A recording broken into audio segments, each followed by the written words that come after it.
Welcome everyone here to this session, An Idea and Insight with Professor Muhammad Yunus. My name is Rana Faruhar. I'm the Assistant Managing Editor of Time Magazine in charge of business and economics, and it's a real pleasure and an honor to be here with Professor Yunus today, who I've interviewed before, and I know what a wonderful speaker and thinker he is. So, Professor, I'm going to let you jump in right away and describe your idea for us, and then we'll speak a little bit about how you came to it and what the conclusions are.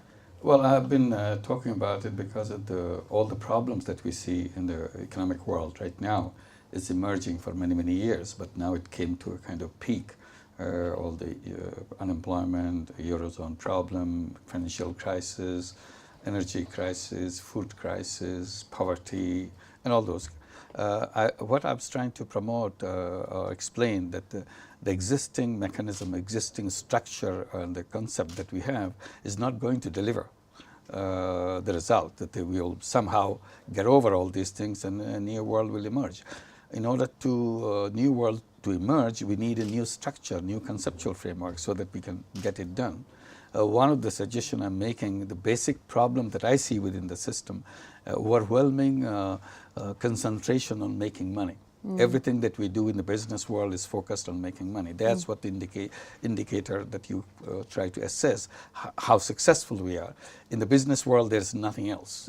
So that kind of squeezed out all kinds of social orientation of human life and human activity. And that's not a tenable situation. And that untenable situation is created by the structure that we have. I said business doesn't have to be always money-centered, always self-centered, always or many times obsessed with money.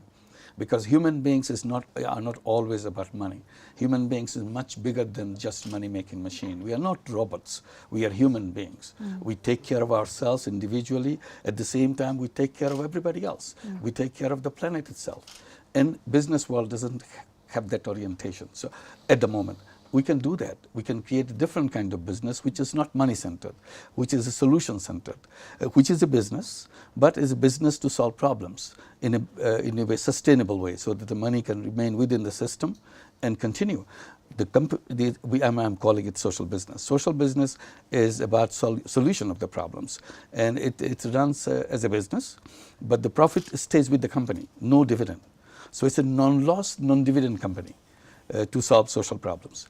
And young people like it because young people don't want to inherit this creaky structure. It's a crumbling structure. That's not a good start for young people. They want to build their own. And that's what young people comes in the picture, and they are a very powerful generation. This is the most powerful generation ever had in the human history because of the technology in their command.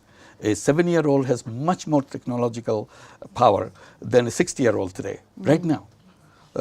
So that's the power he or she grows with, and enormous speed, enormous way to do things, and he wants to do things for the world, and let's use that power to make that changes. So this is the time to address that issue. Tell us, if you can define precisely a little bit more what you mean about social business, and how is a social business different than these things? How is it different from a well-run NGO? Well, NGO by definition is a not-for-profit enterprise.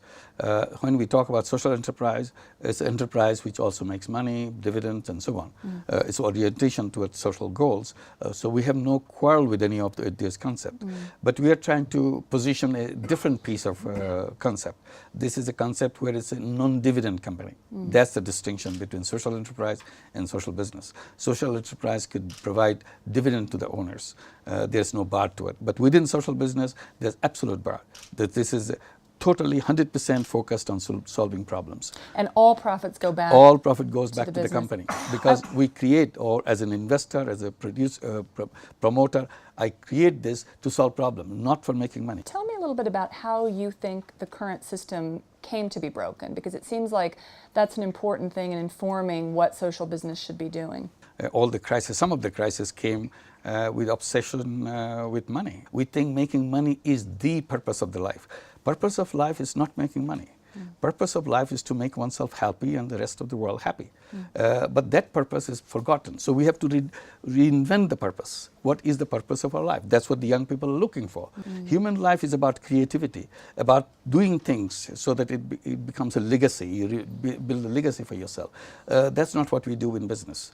In business, we have a big stack of cash, and that's why I say goodbye. We have the capacity to change that thing. Nobody should be unemployed. Nobody should be poor.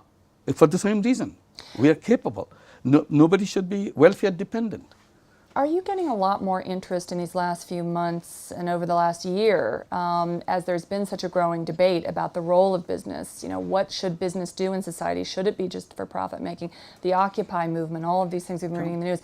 Is that a turning point, do you think? I mean, are you getting a lot more queries now? It's very important. Like, look at Occupy movement. It's a frustration, it's anger. People are angry. What are you doing with us? Why should I be unemployed?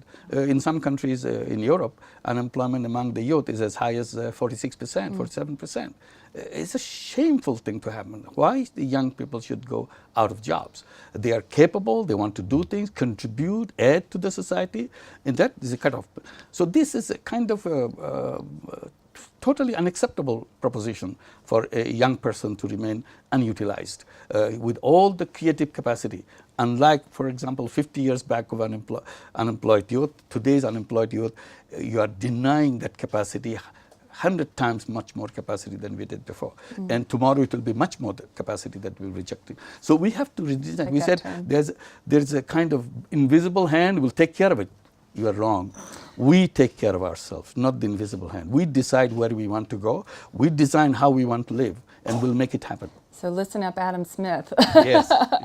Well, all right, we've heard about the idea, so let's move on to the insights section of this discussion.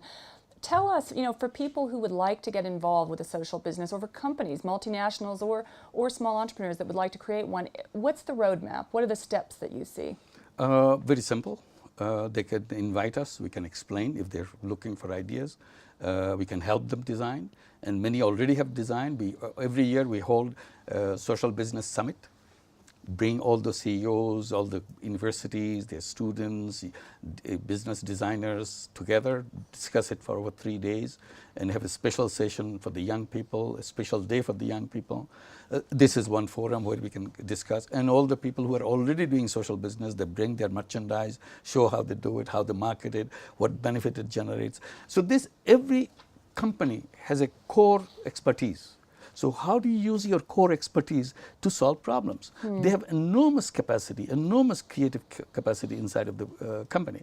But this is all used for making money. They never thought this can be used for solving problems. So we are saying this is it. So what would you say to critics who say, okay, this is all great, but in a way it's letting the state off the hook, that these are services, you know, delivering water, providing nutrition, these are things that the state should be addressing, and that it's a concern if multinational companies do that, whether or not it's helping people or not. What would you say to that? Government is not different from the citizens. Citizens make a kind of institution so that on their behalf they can take care of certain common things. So it's not question of we dump everything on the shoulder of the government and say, oh, well, let's go busy ourselves with making money. That's not a good solution, because individuals have much more capacity, creativity, unutilized for social solutions. So citizens should not be sitting on their hands and let government do things. Citizens can do together with government, and government is a supportive role, provide framework for legal framework, regulatory framework, so that all the citizens can express their ability and potential in a meaningful way to solve the problem, so that the whole nation or the whole country becomes much better in terms of solving the issues of social nature and other kinds of things, environmental issues. In general, would you like to see the private sector taking on more of these problems?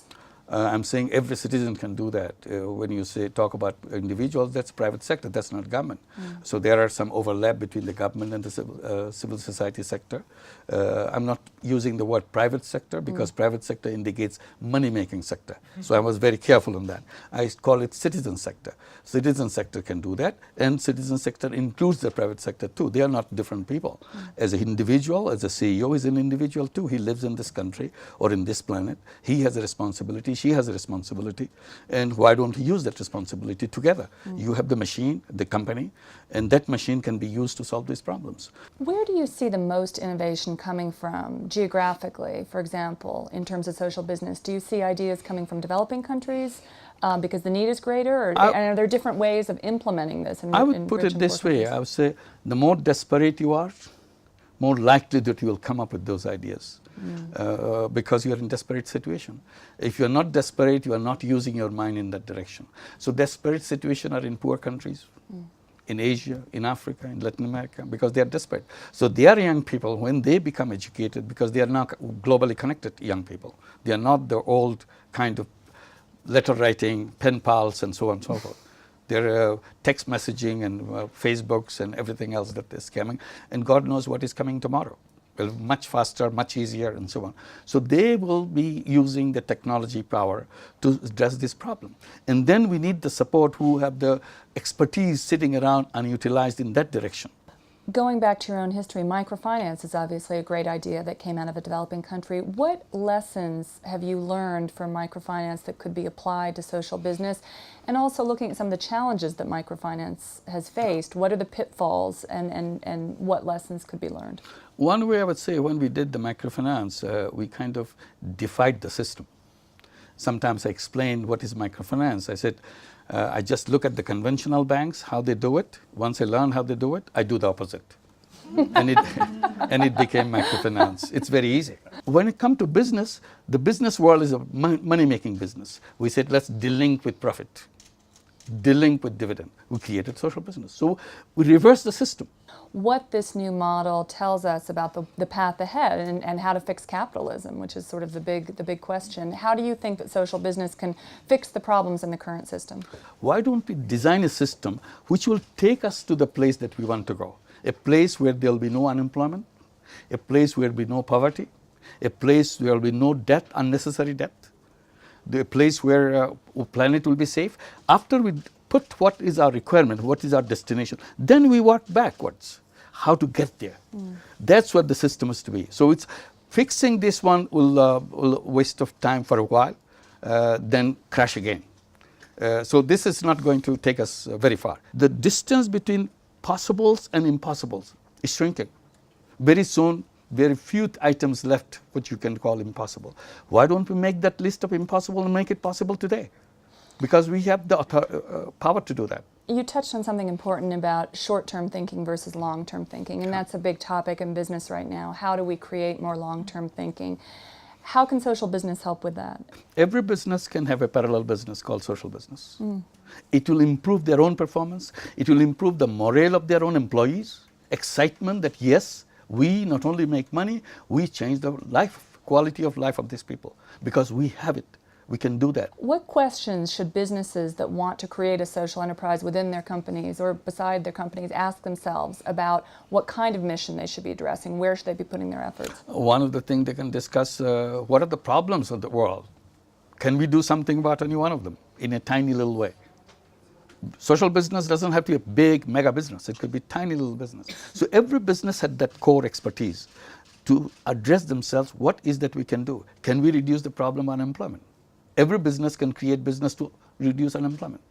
Not for making money by doing that, but simply saying that we want to create this company to employ 20 people so that they have decent living for themselves. We are not asking for dividend out of this company. All we want to let it run by itself so that I don't have to dish out money every year. Every company can come up with beautiful ideas one after another, and the excitement of doing that will touch everybody. Thank you for being here. Thank you all for joining us. Thank you. We're going to close the session now. Thank you. Thank you very much. We will somehow get over all these things and a new world will emerge. In order to new world to emerge, we need a new structure, new conceptual framework so that we can get it done. One of the suggestions I'm making, the basic problem that I see within the system, overwhelming concentration on making money. Everything that we do in the business world is focused on making money. That's what. Yunus today, who I've interviewed before, and I know what a wonderful speaker and thinker he is.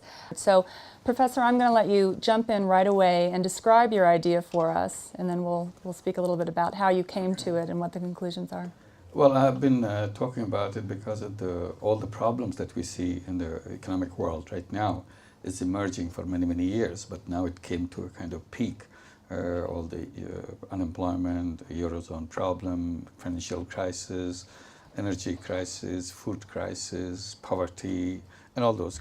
What I was trying to promote or explain that the existing mechanism, existing structure, and the concept that we have is not going to deliver the result.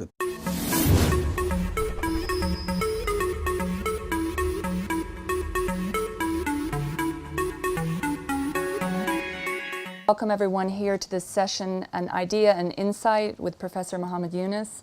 My name is Rana Faruhar. I'm the Assistant Managing Editor of Time Magazine in charge of business and economics, and it's a real pleasure and an honor to be here with Professor Yunus. The indicator that you try to assess how successful we are. In the business world, there's nothing else. So that kind of squeezed out all kinds of social orientation of human life and human activity. And that's not a tenable situation. And that untenable situation is created by the structure that we have. I said business doesn't have to be always money-centered, always self